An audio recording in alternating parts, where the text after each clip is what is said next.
In this video, I'm going to show you how to make a seamless repeating pattern in Adobe Illustrator. If you want to follow along, I have a 7-day free trial of Adobe Illustrator. You can find the link at the bottom of this video. So for this seamless pattern, I am using some custom icons. I actually drew these and then brought them into Adobe Illustrator and vectorized them. So they are currently vector icons. So there's several ways you can create seamless patterns in Adobe Illustrator. I'm going to show you my favorite way. So since my icons are sitting here, I'm going to actually draw a new artboard on the right to actually create our pattern. So I'm going up to my top bar, go to Document Setup, Edit Artboards, and I'm going to draw an artboard to the right. I'm going to make it a little bit smaller than this one. I can actually type in some dimensions up here in the width and the height. So I'm going to make it maybe 1,000 pixels by 1,000 pixels. And the most important thing about seamless patterns is you have to work on a perfect square. So it doesn't matter what size the square is, you have to use a square for the pattern. So this box is currently 1,000 by 1,000 pixels. I'm going to start building a pattern by dragging over these icons onto this artboard. They're a little large right now, so I'm just going to reduce the size so they'll fit a little bit better. I'm just going to start placing icons. I don't have a grand plan for this, but I'm going to copy them over to the right. I like this bird, and I think this is a good anchor, and it's one of our larger icons. So I'm going to start with this bird kind of hanging off the side. I'm going to increase the size just a hair. And I also really like this stick. So I'm going to make sure that's grouped and just going to increase the size just a hair. Okay, next I'm going to grab, this is a stamp icon. I'm going to just drag this over and hang it off the bottom. And you can see I'm just starting to place them around each other. I'm going to tweak them and move them around as I go, just giving them kind of equal space amongst each one. Maybe this bird as well. Okay, increasing the size just a hair. The things that are hanging off the edge have to perfectly be mirrored at the top. So for example, this bird also has to hang off this edge. So when this square repeats, it is seamless. Let's go ahead and repeat this over so we can start to see where the holes are that we need to fill. I'm going to select this bird. We'll start with this one, then we'll do the stick and the stamp. So I'm right-clicking, select the bird and right-click and go to Transform, Move. Okay, you remember our box is 1,000 pixels squared. We actually want to move this bird exactly 1,000 pixels all the way to the right. In this horizontal moving position, we're going to say 1,000 pixels, and we don't want it to move vertically. We want it to be perfectly horizontal. You can see the bird has moved over here. We don't want to just move the bird. We want to make a copy. So again, we're making that seamless pattern. So I'm going to click Copy. So now I have a bird that is exactly 1,000 pixels to the right. So we need to do the same with the stick.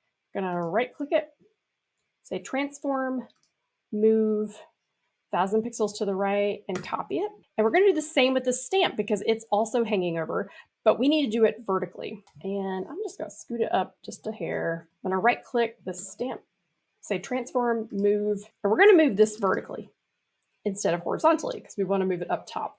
So let's say 1,000 pixels vertical, and you can see when I preview that it disappears.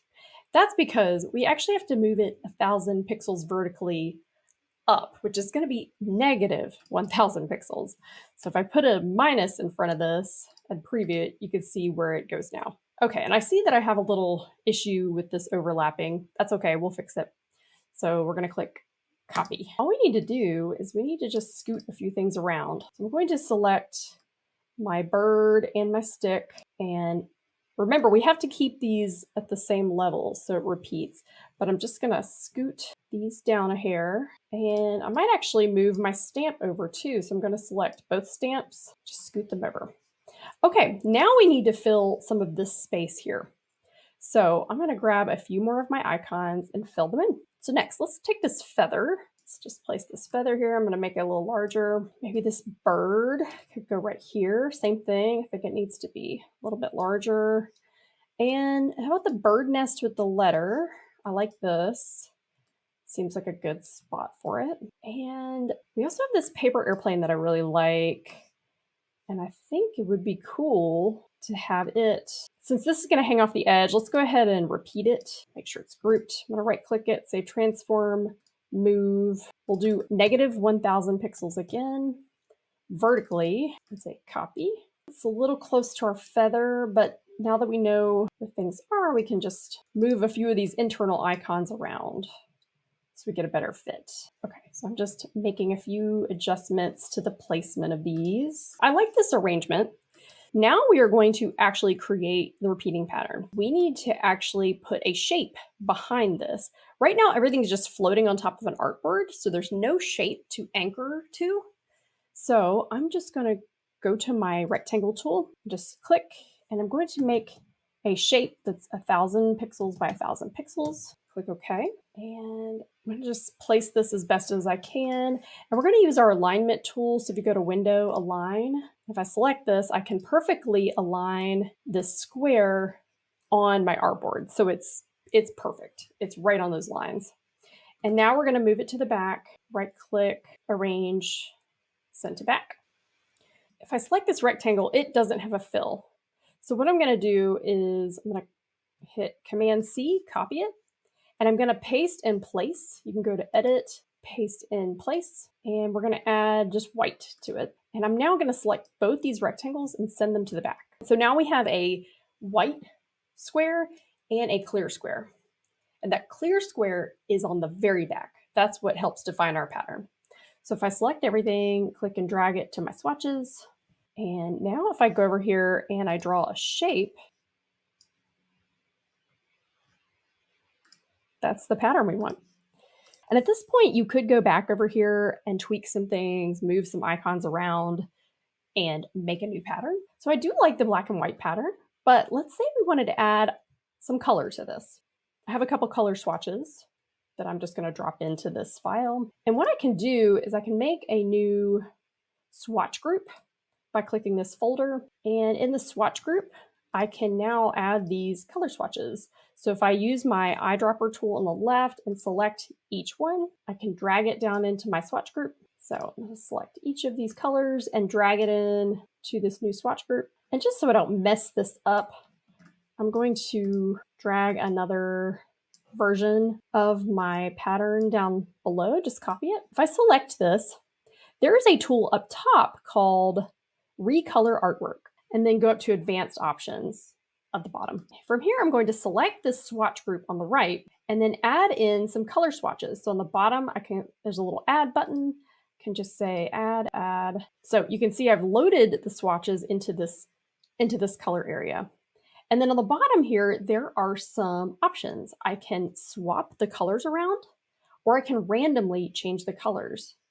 So I'm just going to scoop this to the right so we can see it a little better. And I'm just going to use the random one. So when I hit this randomly change color option, it's swapping the icon colors, which is kind of cool. Oh, okay. So I have to fiddle with this for a little bit, but eventually it starts changing the background colors, which is super cool. I actually really like this bright one. That's kind of fun. But let's just keep going and see what it comes up with. This is really nice. It's got turquoise icons and the green background. So anyway, I'm going to say okay. And so now we have a couple different versions of our repeating pattern. We have a black and white version, and then we have this cool green and turquoise version. If you like this tutorial, check out this next video to learn more about tools in Adobe Illustrator. I have a 7-day free trial of Adobe Illustrator. You can find the link at the bottom of this video.